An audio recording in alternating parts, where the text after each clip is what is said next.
Bien-aimés frères et sœurs en Christ, joyeux sabbat. Nous sommes à la fin de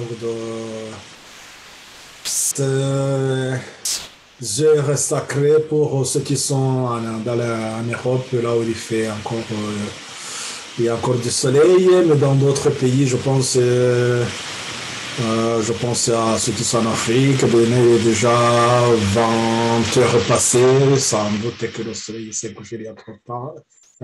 Bon, nous sommes encore dans ce moment, il fait encore jour, je préfère aussi profiter de ce moment, encore vous saluer dans ces merveilleux euh, exhortations, dans les merveilleuses bénédictions de, de bon sabbat, le joyeux sabbat, mes frères et sœurs en Christ. Donc, ceux qui ont commencé aussi la semaine, je pense que le Seigneur continue à vous accompagner. J'espère que vous avez passé un bon sabbat, que vous avez été bénis. Et donc, c'est mon souhait. Et restons toujours avec notre Seigneur. Il est là pour nous bénir, il veut nous bénir toujours. Bon, donc, frères et sœurs, et je voudrais compléter ce que nous avons vu à 15 heures. C'est vrai que c'était un peu long. Oui, mais il le fallait. Je voudrais encore faire autre chose aussi qui est peut-être dans la même durée de une heure et quelques. Mais vous comprenez tout simplement que la parole de Dieu, nous avons été habitués à faire 30 minutes, une heure. Oui. Mais vous aussi, vous pouvez y aller à votre rythme. C'est pour cela que nous avons aujourd'hui la chance d'enregistrer. Et chacun peut découper en 5 fois comme il veut. Mais ce que je voulais vous dire, il faut avoir cette disposition et essayer d'être toujours à l'écoute. Bon, avant de commencer, de continuer notre partie pour voir il doit être beaucoup plus clair la portée de l'expérience des Méronites. Pourquoi même nous avons fait à peu près 2 ans en train d'étudier cette histoire des Méronites. Nous allons voir ça et ça va nous aider à comprendre là où nous allons. Et on y reviendra sans doute pour compléter de plus en plus certains éléments.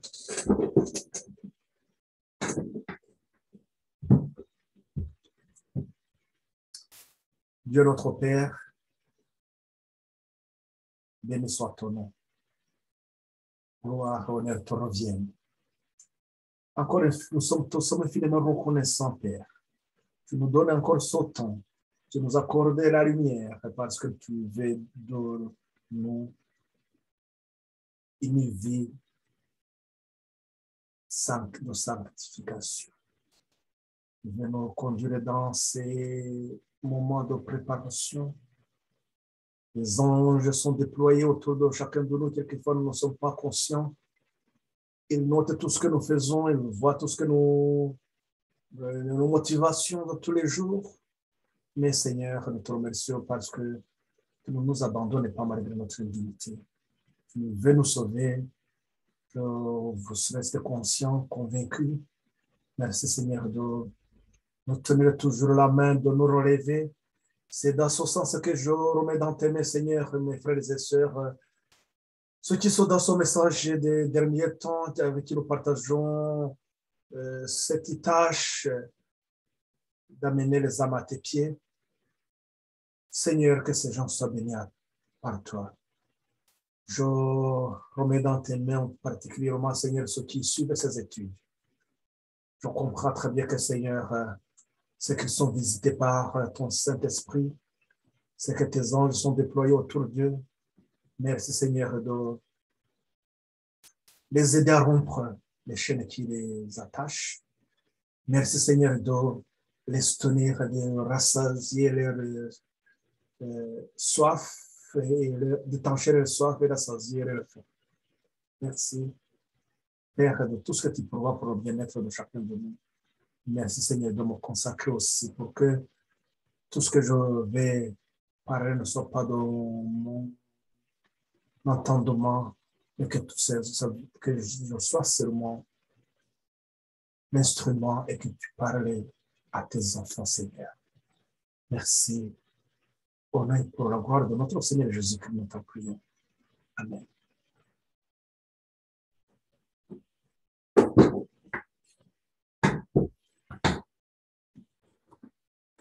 Et nous avons vu la fin de l'histoire des Mérérites. La fin de l'histoire des Mérérites, c'est-à-dire le désappointement qui a eu lieu le 22 octobre, était la fin de cette histoire des Mérérites. Ou bien la fin d'une expérience, une ligne de réforme. Cette ligne de réforme suscitée à travers ces messages de trois anges.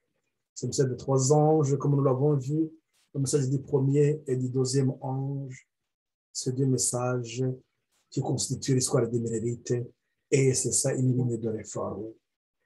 Et cette ligne de réforme, il s'agit d'une expérience.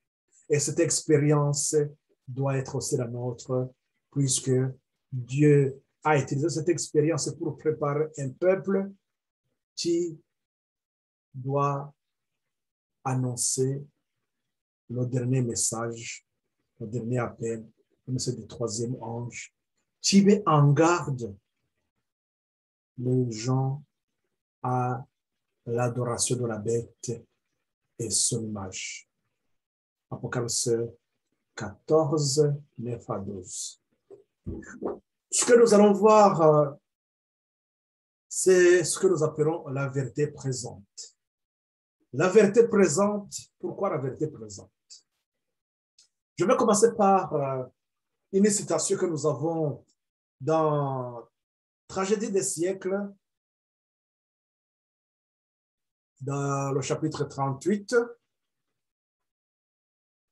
Dans ce chapitre, c'est à la page 661, il nous est dit ceci.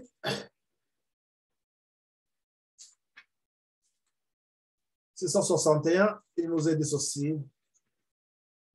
Chaque période de l'histoire de l'Église a été marquée par quelques vérités adaptées aux besoins de l'époque.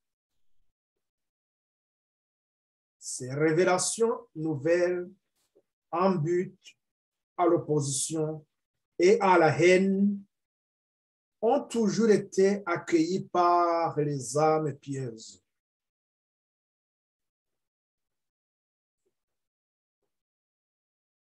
Quand on parle donc de cette vérité, la vérité présente, cette vérité qui répond aux besoins de notre temps,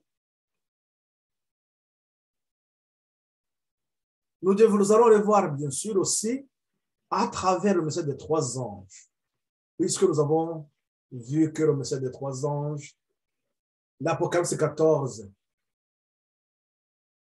6 à 12, c'est la dernière portion de l'Évangile, la dernière portion de Genèse 3, 15, un message qui vient à la fin de ce conflit cosmique, ce conflit déclaré depuis le jardin d'Éden. Donc, nous sommes conscients que nous sommes à la fin des temps. Le message des trois anges, le message du premier ange annonce le jugement. Ce message qui annonce le jugement, il parle aussi, donc nous voyons que là, il s'agit de la dernière phase de l'œuvre du Christ.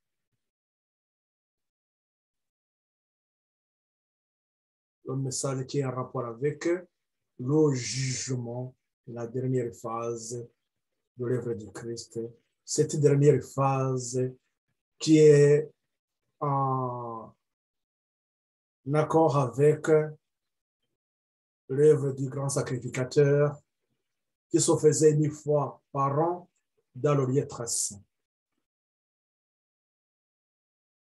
Donc, nous voyons que nous sommes à la fin des temps.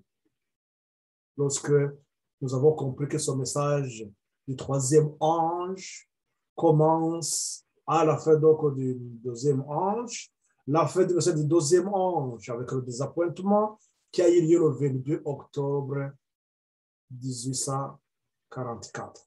Donc, depuis cette date-là, nous commençons le message du troisième ange, ce message qui nous met en garde contre la bête et son image. Nous met en garde contre l'adoration de la bête et son image. Donc, dans cette optique, dans cette idée, on peut continuer à se dire, c'est quoi alors la vérité présente? Est-ce que c'est ce message du troisième ange?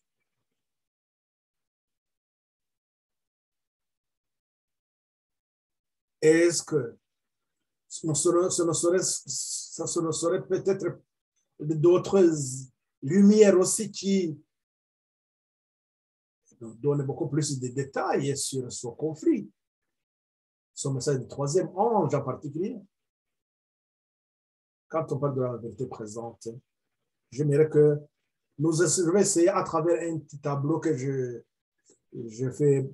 préparé à cet effet, vous montrer que ces messages, le message que nous devons prêcher dans ces derniers temps, qui a rapport de ça avec l'objet du troisième ange, ce message qui prépare aussi l'amplification du message du troisième ange. Et cette préparation, elle est en rapport avec l'histoire des Mérérites. Voilà pourquoi j'insistais beaucoup sur l'histoire des Mérérites. C'est pour que nous puissions nous approprier cette expérience des Mérérites qui, une fois cette expérience est la nôtre, va nous aider à terminer aussi notre préparation à une œuvre donc solennelle, à cette lutte que nous devons mener contre la bête et son image. Donc, quand on parle de la vérité présente, vous voyez aussi, je vais encore essayer de vous illustrer ça avec le message de la prophétie de Daniel. La prophétie de Daniel, Dieu nous donne aussi les événements, comment ça va se succéder jusqu'à la fin. Mais nous voyons aussi que la prophétie de Daniel 7 reprend Daniel 2, mais il donne encore d'autres éclaircissements. Et ces éclaircissements, comme nous l'avons vu, c'est ça aussi ce que nous sommes en train de vivre aujourd'hui, parce qu'il nous montre la fin. À la fin, qu'est-ce qui va se passer? C'est quoi à la fin? Il nous est dit qu'il y aura la petite corne qui va œuvrer contre la vérité, contre la parole de Dieu. Et cette petite corne, nous avons vu aussi va persécuter les enfants de Dieu. Cette petite corne va donc amener l'apostasie. Et donc, tout simplement, d'autres mots, cette petite corne agira sous l'inspiration de Satan. Donc, nous comprenons cette façon de voir les choses. Et dans ce chapitre, c'était aussi où nous donnait beaucoup plus de lumière aussi concernant aussi le jugement. Donc, c'était la dernière phase. Et nous avons compris que il y avait une partie aussi de la prophétie de Daniel qui n'avait pas été expliquée, qui a été éclairée à la fin des temps, c'est-à-dire à partir de 1798. Donc, avec cette ligne de réforme des Millénites, qu'on a pu comprendre Daniel 8-14, qu'on a pu dérouler la chaîne prophétique de 2300 soir et matin. C'est-à-dire qu'à chaque période de l'histoire de l'Église, à une étape, à une époque donnée, il y a un message donné, un message adapté aux besoins du moment. C'est ça qu'on appelle la vérité présente.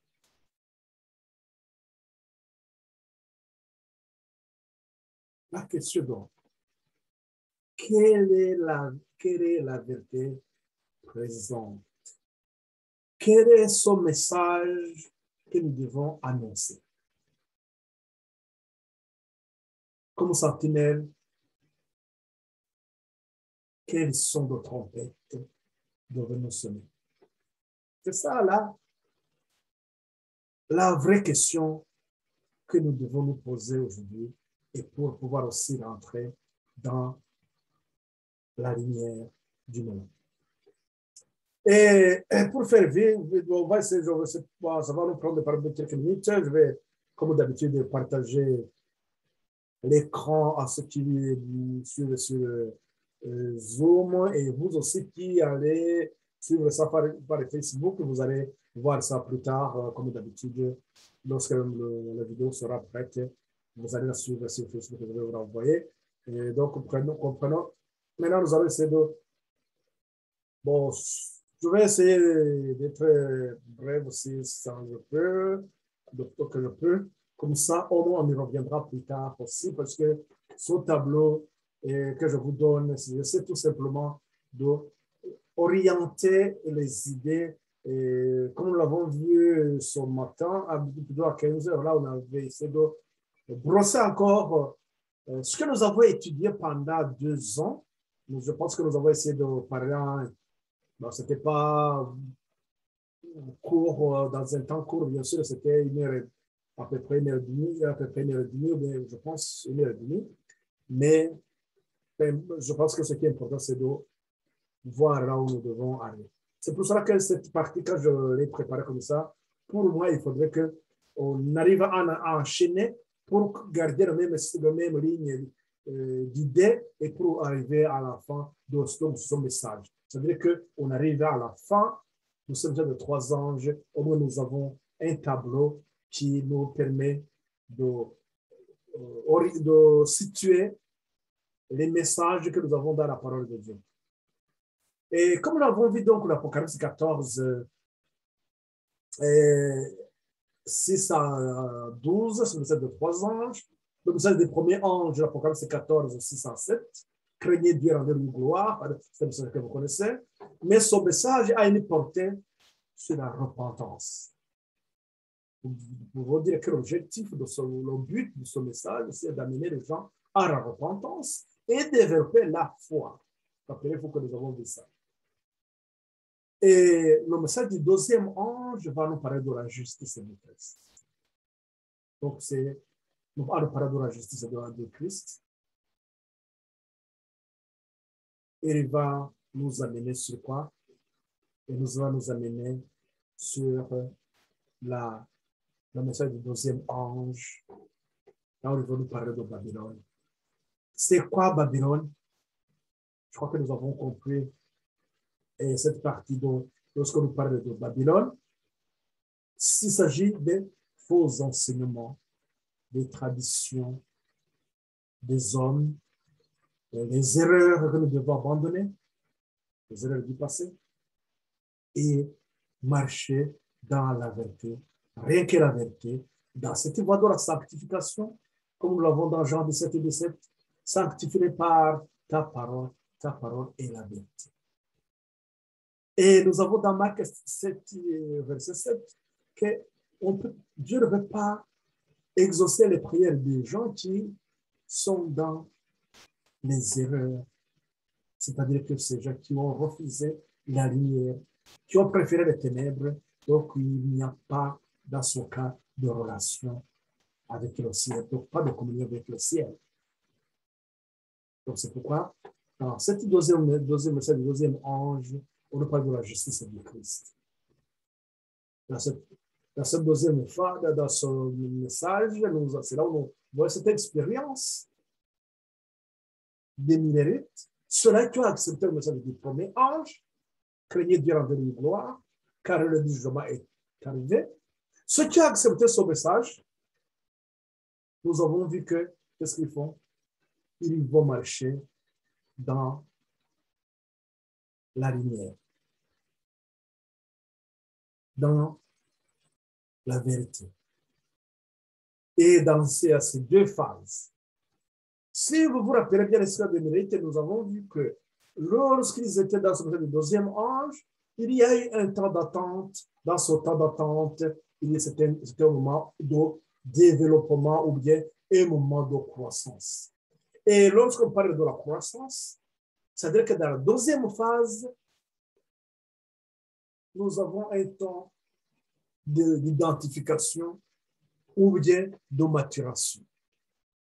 Si je reste dans cette idée de croissance et maturation, on peut partir de la parabole du semeur. Donc, la plante, elle va avoir, la première saison, il va passer dans l'état de croissance. Arrivé à un moment donné, il faut que les fruits commencent à paraître. Lorsque les fruits apparaissent, c'est à ce moment-là que nous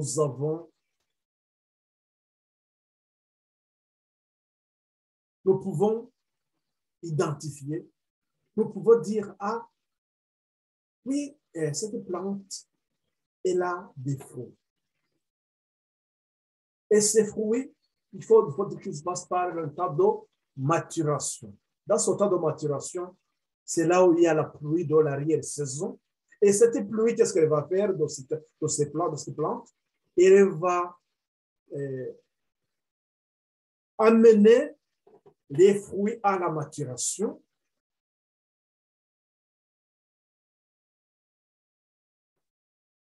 Le temps de maturation se termine par donc, un temps de sélection et de mettre dans les greniers. Le message du troisième ange, sa mission est de sélectionner et sceller pour le grenier. C'est à ce moment-là que dans ce temps de jugement, le jugement en question, c'est cette sélection. La sélection parce que on a terminé le temps de préparation.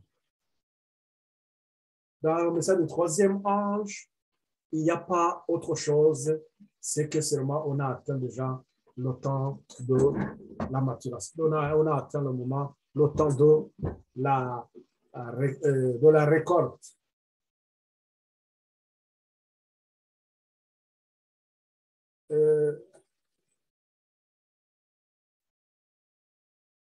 Je vais, je reviens.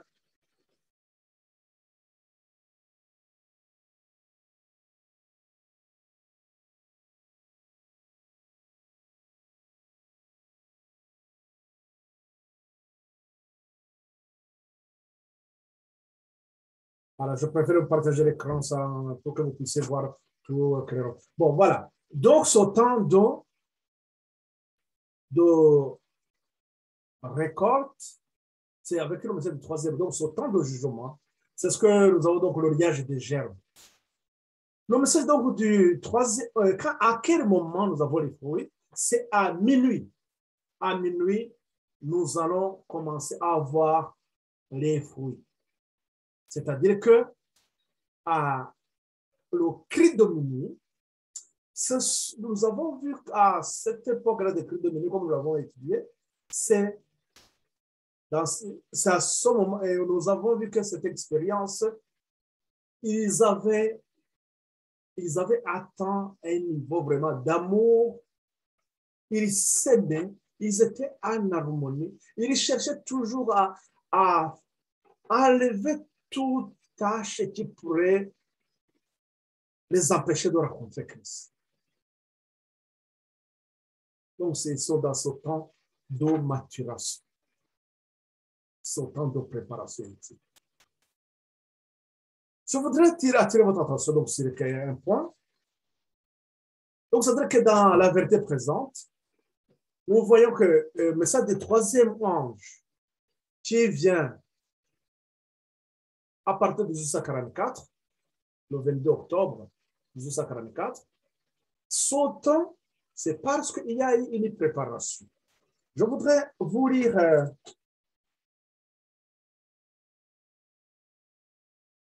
dans les premiers écrits.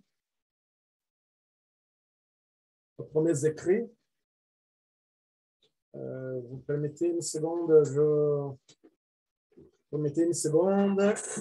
Déjà.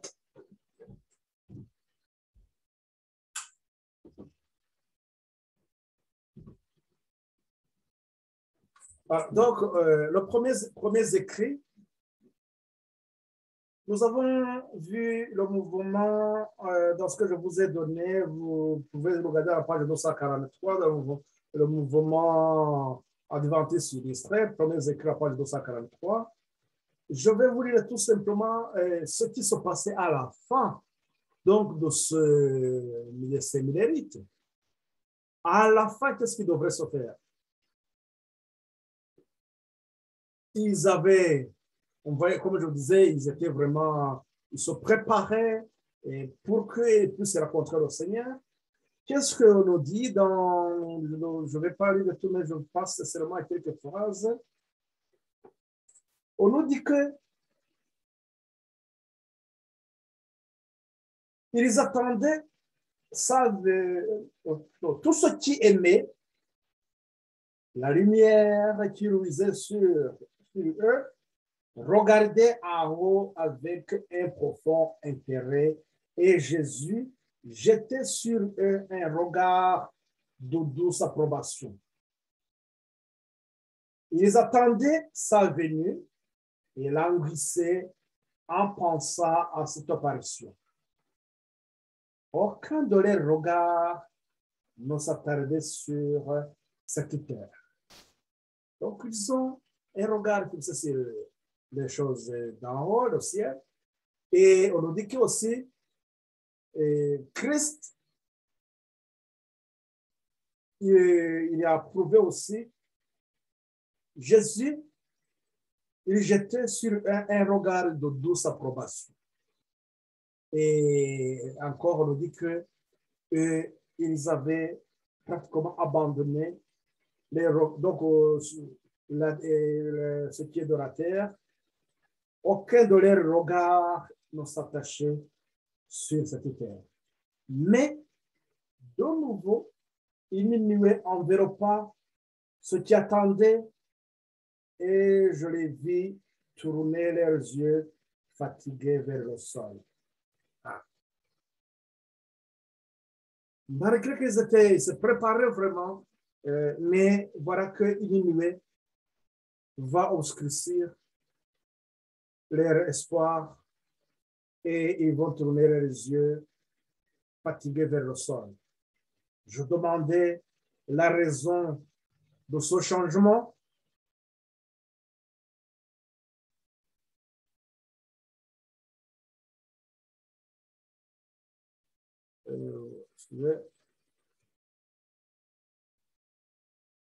Donc, voilà, je demandais la raison de ce changement. La servante du Seigneur donc lui demande la raison de ce changement. L'ange qui l'accompagnait lui répondit, ils sont de nouveau déçus dans leur attente. Donc là, on est en train de parler de la deuxième déception ce qui se passe le 22 octobre 1844. Jésus ne peut pas encore venir sur la terre. Ils doivent supporter de plus grandes épreuves pour lui. Jésus ne vient pas sur la terre, car ils doivent d'abord supporter d'autres grandes épreuves pour Christ.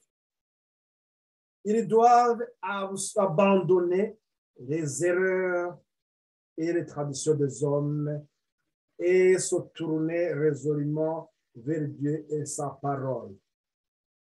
Qu'est-ce que nous sommes en train de voir là? Ils doivent abandonner les erreurs. Ce sont ces erreurs aussi qu'ils ont plongé dans le découragement. Ils avaient mal compris le sanctuaire. Ils n'avaient pas compris ce qui est de sous-jugement. Ils n'avaient pas compris aussi, et il y avait aussi le sabbat qui était profané, mais voilà pourquoi, encore ici, on dit, ils devraient aussi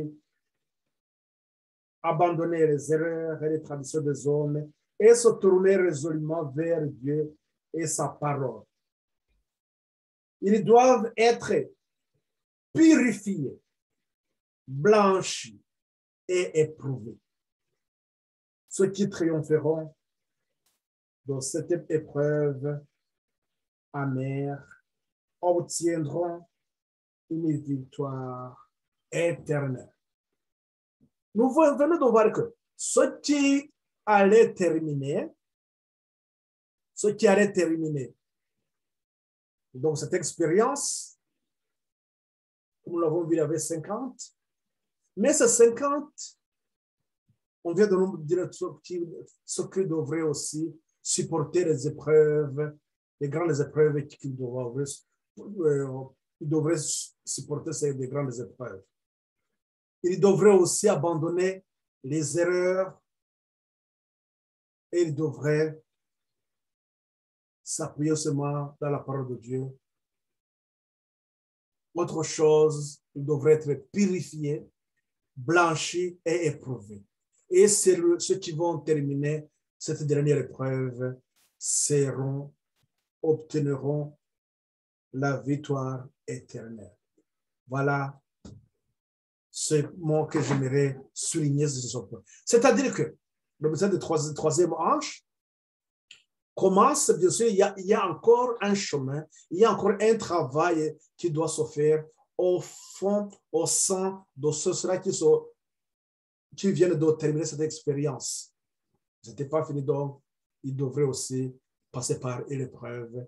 C'est pourquoi le message du troisième ange nous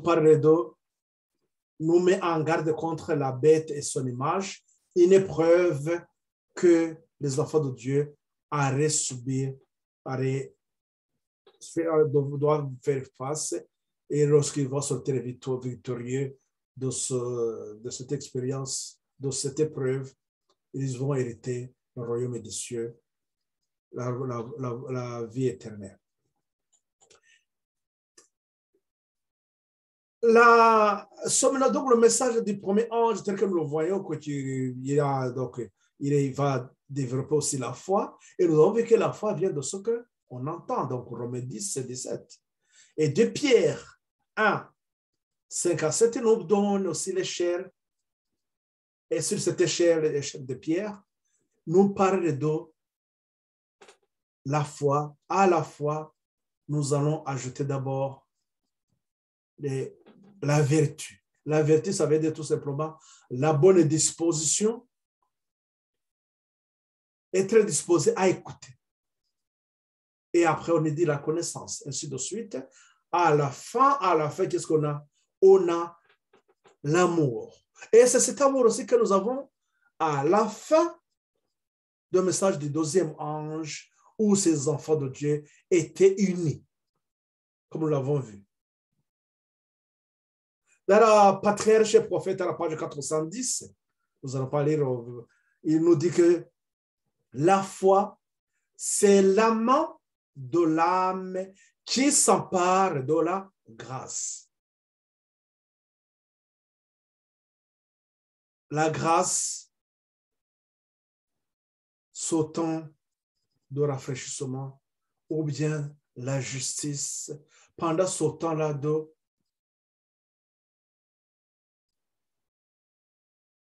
où le peuple qui, dans cette voie de la sanctification, à la fin, ils sont blanchis. Ils portent l'habit blanc, la justice du Christ.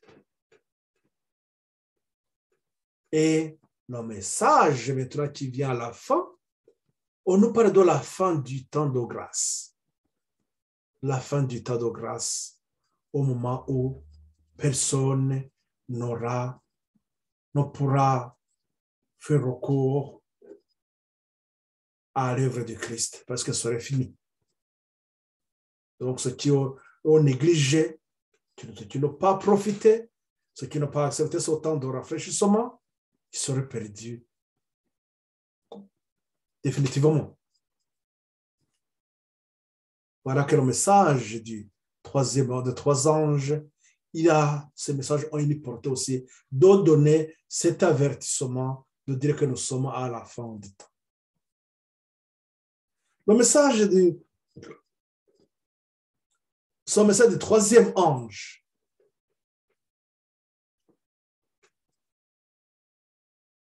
doit être amplifié.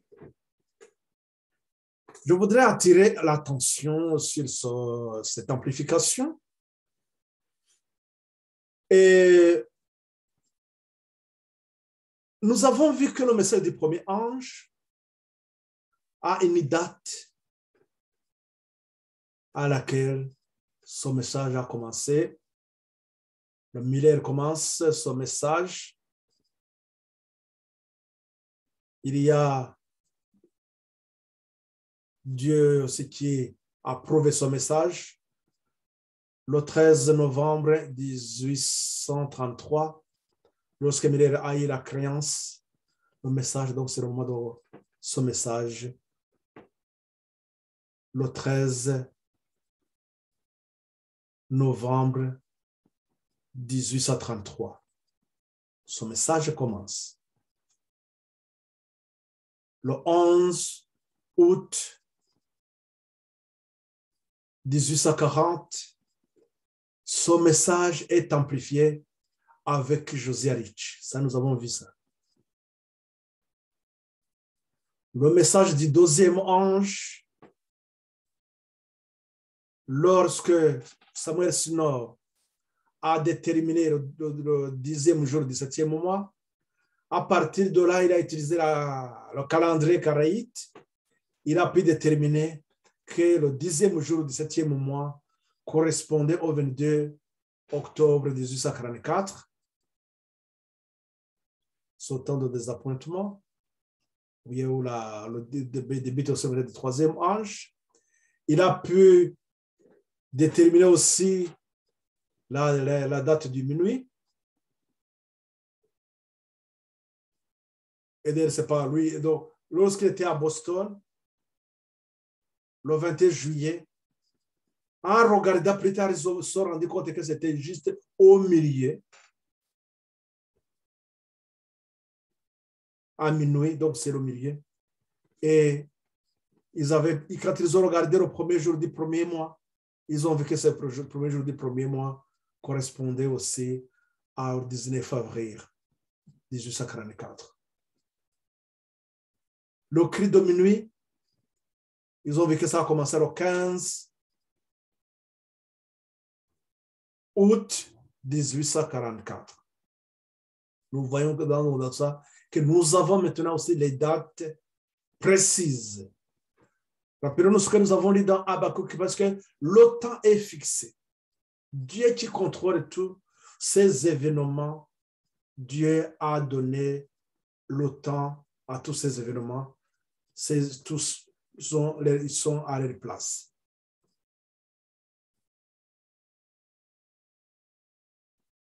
Dans le message choisi, je ne vais pas ouvrir ça puisque je ne l'avais pas prévu, mais c'est dans le message choisi, je pense que ça doit être à la page 117, qui nous a dit que Et là, on nous donne le cadre des messages des trois anges. On nous dit que ces messages, Dieu les a situés chronologiquement et qu'on ne peut pas déplacer, même pas un clou. Chaque message arrive à son temps. Nous comprenons par là que si tous ces messages que nous avons vus ont des dates précises, nous comprenons que l'amplification des messages du troisième ange aussi a une date précise. Cela revient à dire tout simplement que l'Apocalypse 18 a une date précise. Parce que c'est l'amplification des messages des trois anges, c'est avec l'Apocalypse 18. Et l'Apocalypse 18, comme nous l'avons dans la tragédie des siècles, l'avertissement à la dernière paragraphe du chapitre 21, l'avertissement rejeté, on nous parle de ce qui est de l'amplification, plutôt de l'application des messages de l'Apocalypse 18. Et lorsque nous lisons dans le message choisi, volume 2, chapitre 12, on nous parle de deux appels. Comme il y a eu deux purifications, ça on aura encore le temps d'y revenir. Comme il y a deux purifications, il y a aussi deux appels dans le message de l'Apocalypse 18. Comme il y a deux, la première purification du temple au début du ministère de Jésus. Quand on parle du ministère de Jésus, nous pensons directement au message du deuxième ange, étant donné que le message du premier ange, c'était Jean-Baptiste. Jésus, dans cette ligne de réforme, Jésus a fait le message du deuxième ange. Et donc, au début du message du deuxième ange, nous voyons donc que la balise, c'est juste au début. Et à la fin de son ministère,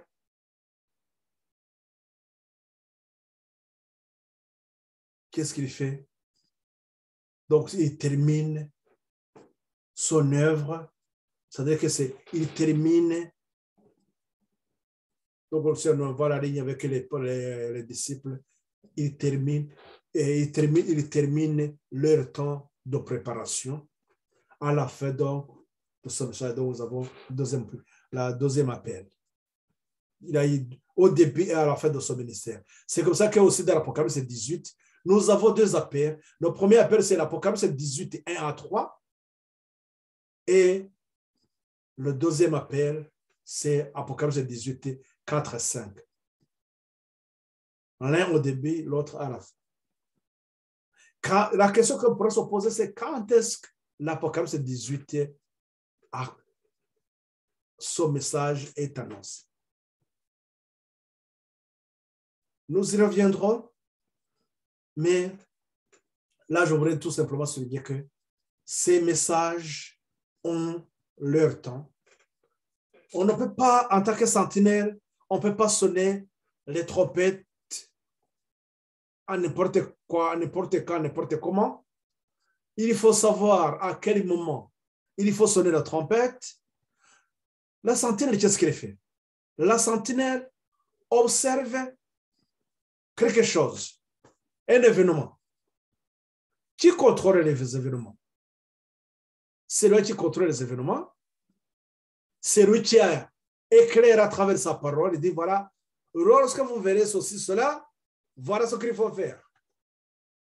Donc, c'est pour cela que son message d'Apocalypse 18 est là aussi son temps bien précis.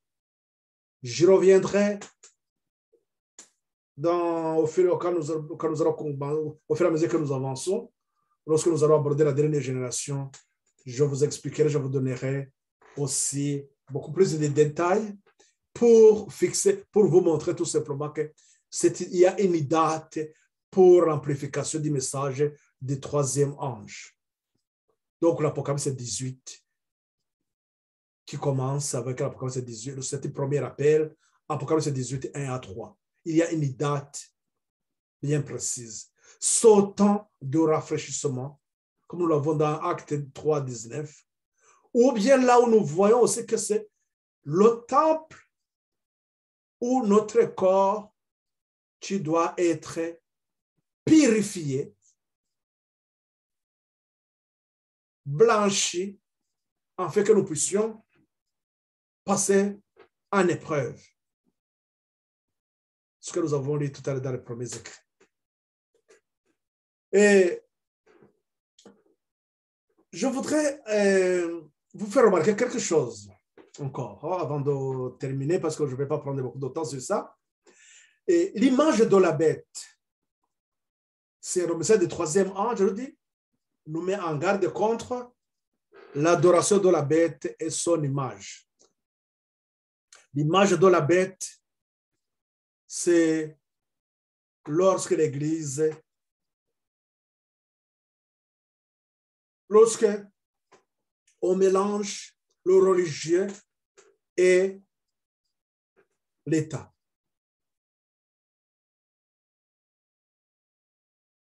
C'est-à-dire la politique.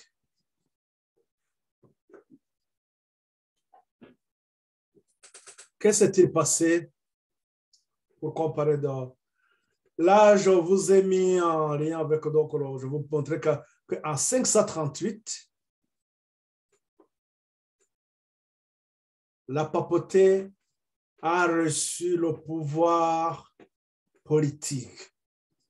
La papauté avait reçu le pouvoir religieux, l'autorité religieuse en 508.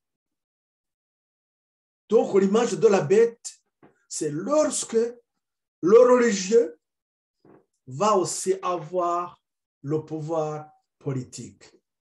C'est ce qui se prépare. C'est pour ça que le message d'Apocalypse 13 et l'Apocalypse 14, le message du troisième ange, sont liés, nous montrent qu'il va y avoir le pouvoir de la petite corne qui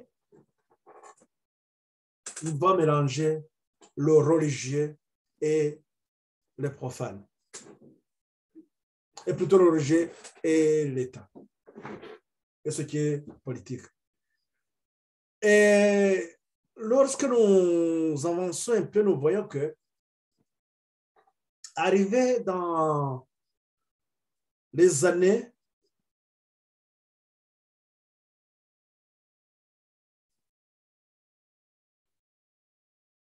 donc le message du troisième ange qui nous met en garde contre la bête et son image, il est question de cette profanation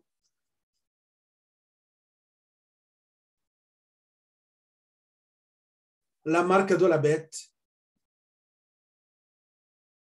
et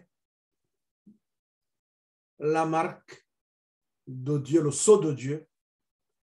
Le sceau de Dieu, nous avons on peut lire dans Exode au chapitre 31, verset 17. Je vais vous lire ça, mais je vais peut-être ce texte, il faut qu'on le lise comme ça, au moins on garde ça à l'esprit. Exode 31, il nous a dit ceci, 17, il nous a dit ceci, on commence par 16. Les enfants d'Israël observeront le sabbat en le célébrant, eux et leurs descendants, comme une alliance perpétuelle. Au verset 17, ce sera entre moi et les enfants d'Israël un signe qui devra durer à perpétuité, car en 6 jours, l'Éternel a fait les cieux et la terre, et le 7e jour, il a cessé son œuvre et il s'est reposé. Donc ça, c'est ce qui est en rapport avec le commandement de Dieu, en rapport avec le sabbat, que nous devons comprendre cette vérité. Donc voilà que Satan, à travers la petite corne, là, il va imposer la loi le dimanche le jour de la commémoration du Dieu Soleil, Sunday,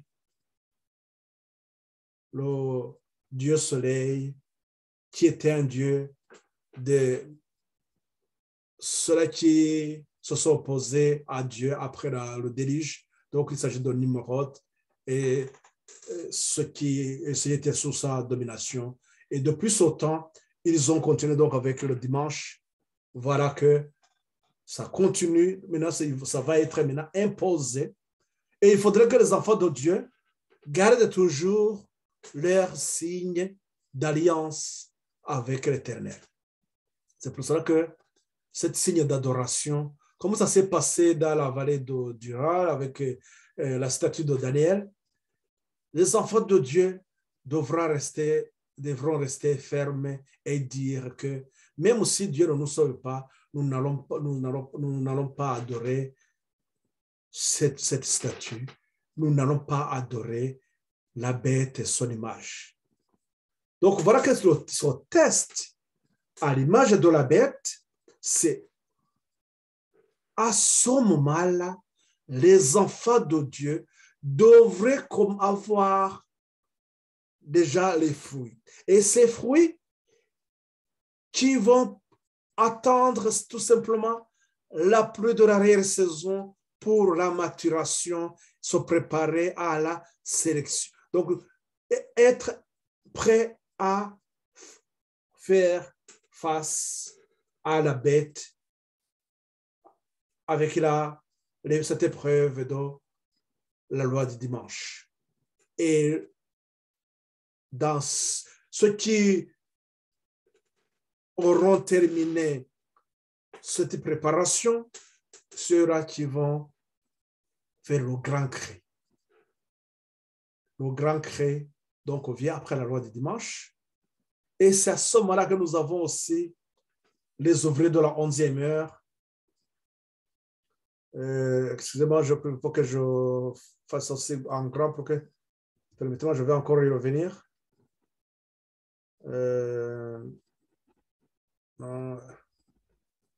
Qu'est-ce que j'ai fait? Non, c'est pas... Ça va m'excuser. Il faut que...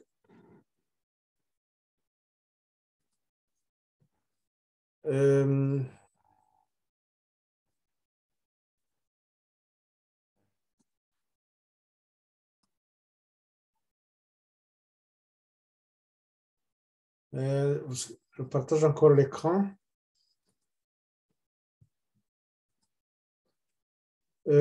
Donc, là, nous avons que c'est ce que je vous disais, que c'est que le grand cri, ou bien à la 11e heure, c'est que lorsque nous prenons Apocalypse 17 et 12, il nous montre que c'est lorsque le monde sera coalisé pour faire la guerre aux enfants de Dieu, dans cette manœuvre de pervertir la parole de Dieu en imposant le dimanche, ils auront introduit une heure. C'est pour cela que l'œuvre qui se fait de la 11e heure, il reste seulement, c'est pendant une heure pour qu'on arrive à la fin. Donc, c'est cela qui correspond à l'Apocalypse 17 et 12. Pendant une heure après l'œuvre, c'est fini.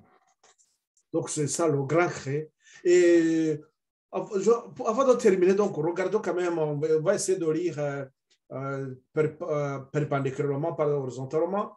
Regardez que dans Daniel 12, donc c'est le premier ange qui commence. Daniel 12, plutôt Daniel 8 et 14.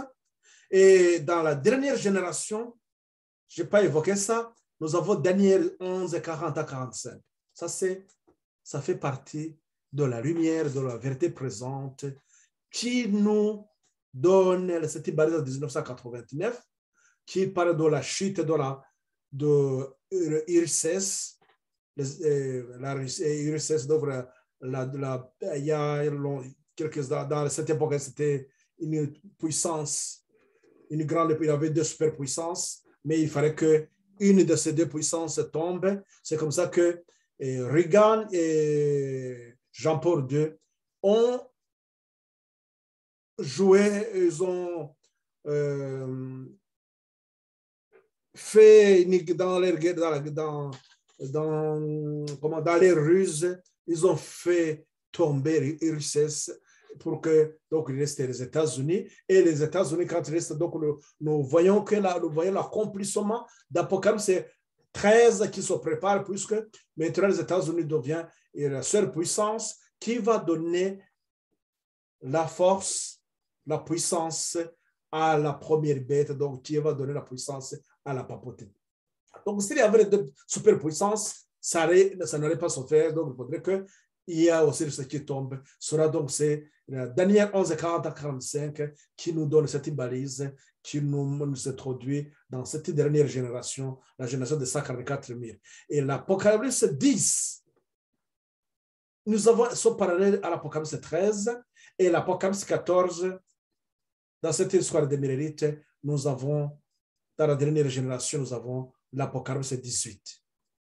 L'Apocalypse 14, regardez que l'Apocalypse 14 nous dénonce du deuxième ange. Il nous parle de l'Apocalypse 14, 8. Il nous parle de Babylone. Et dans l'Apocalypse 18, 1 à 3, on répète le même message.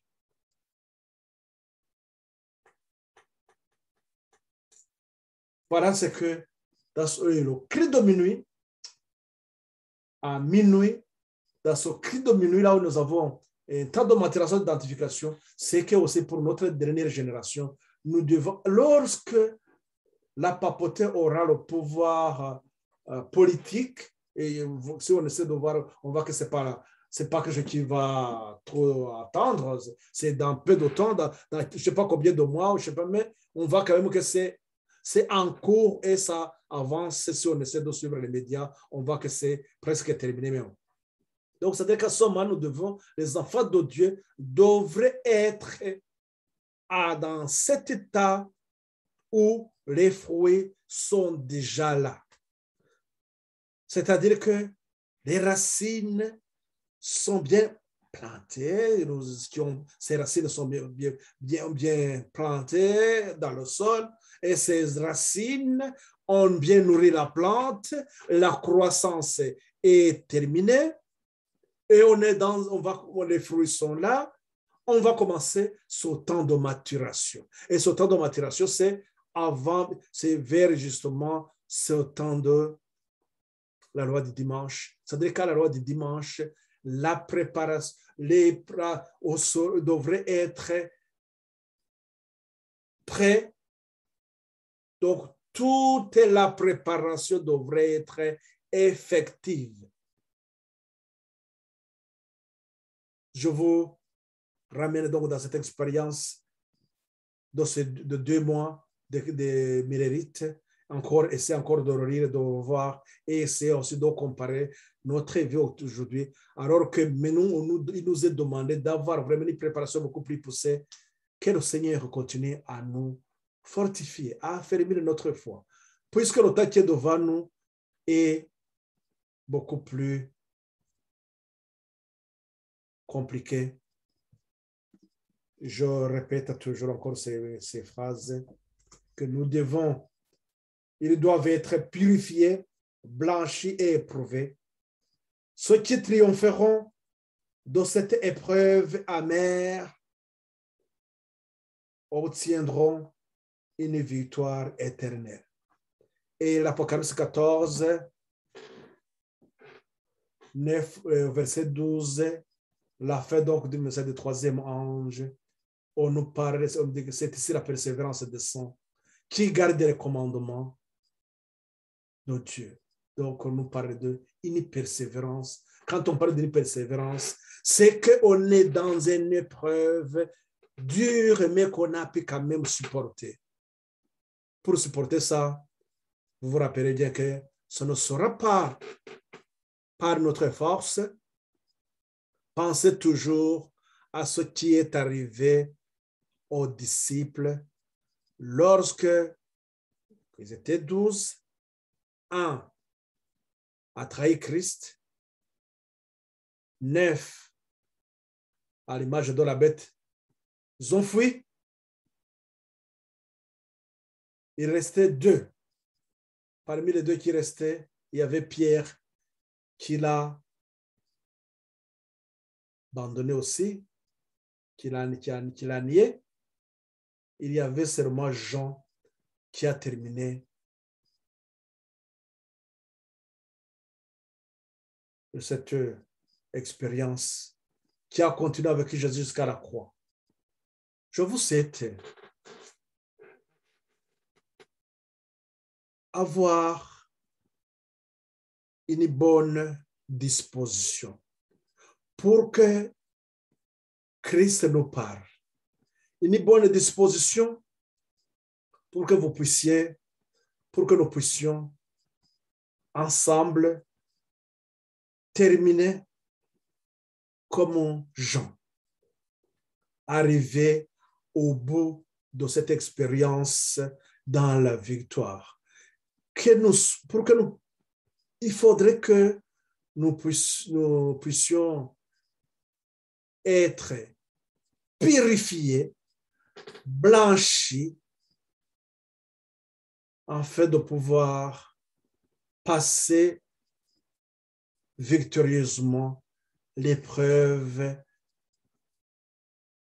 faire face à la bête et son image.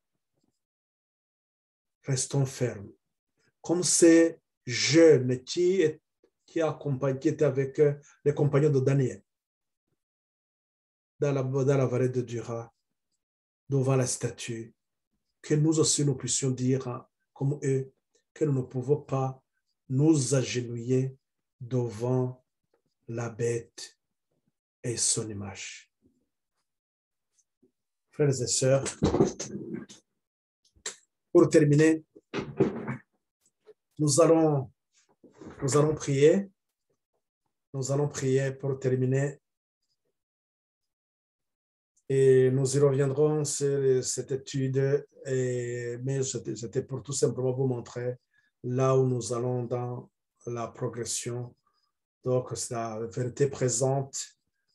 Nous pouvons voir donc, que nous sommes dans l'accomplissement dans cet appel d'Apocalypse 18, 1 à 3. Nous sommes donc dans cette expérience des millénites. Et nous tendons vers l'Apocalypse 4 et 5. Et nous sommes presque arrivés à minuit, donc à l'image de la bête, là où les 9 vont partir, ceux qui sont représentés par ces 9 disciples. Et donc, ceux qui n'ont pas compris qu'il y a cette dernière génération de 144 000 qui commence en 1989, ne soyez pas comme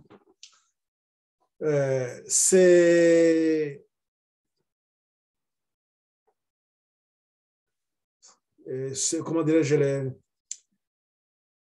les Millers, ces Millerites, donc ceux qui étaient à la tête de l'œuvre, qui ont refusé le cri de minuit et finalement, et qui traînaient derrière et finalement, ils n'ont pas accepté le message du troisième ange. Et comprenons bien qu'il s'est passé comme ça parce que ils s'appuyaient sur leur connaissance. Aujourd'hui, nous avons le même problème. Ne pensez pas que la vérité présente sera accueillie par les responsables et les prédicateurs. Non, seulement on nous dit que ce seraient les hommes, les femmes pieuses.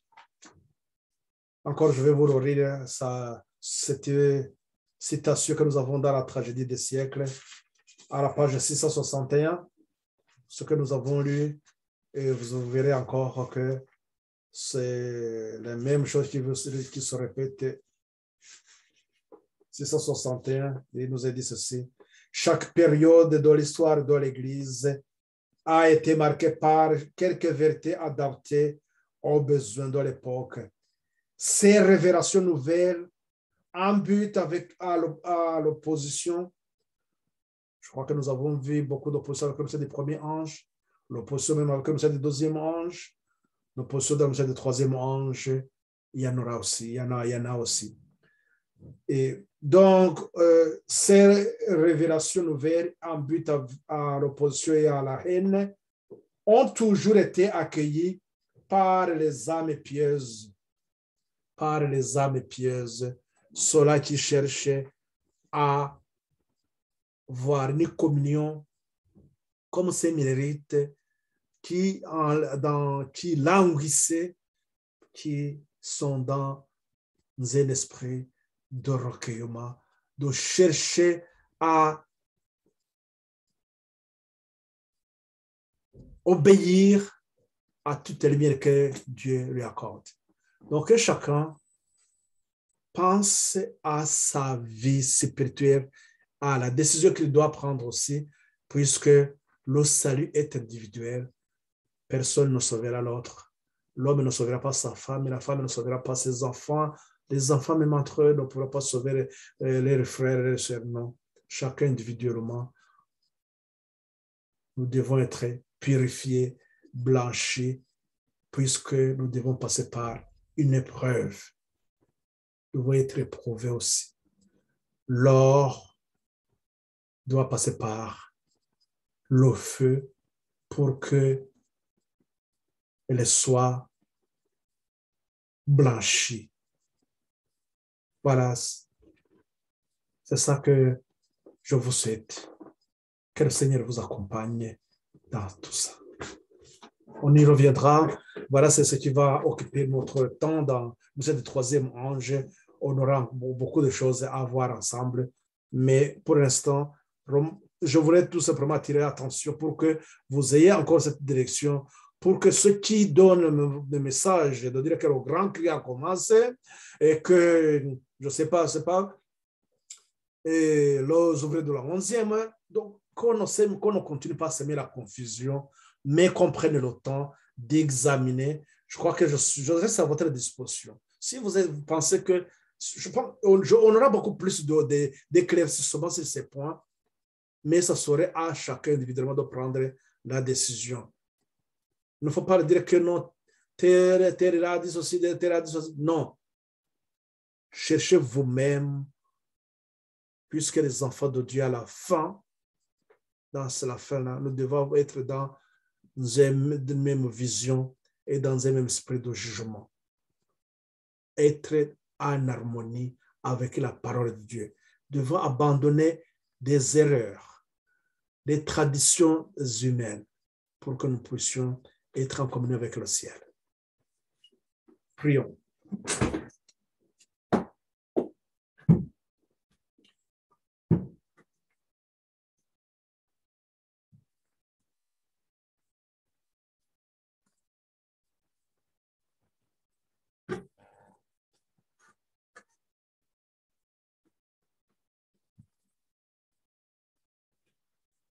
Oui, Père éternel, nous te sommes infiniment reconnaissants de ce temps que tu nous accordes, tu nous as bénis, tu nous accordes encore beaucoup plus de lumière.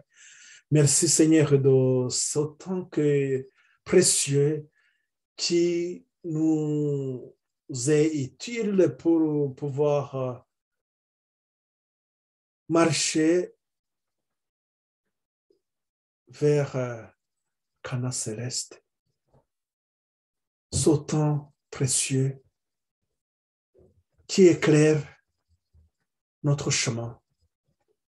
Merci Seigneur de ce temps pendant lequel nous puissions affermir notre foi, un affermissement intellectuel et puis un affermissement spirituel. Je remets dans tes mains, Seigneur, tes enfants de par le monde, qu'ils soient bénis en ton nom et qu'ils soient rassasiés par toi, Père. Au nom et pour la gloire de notre Seigneur Jésus-Christ, nous t'en prions. Nous te remercions, Père. Amen.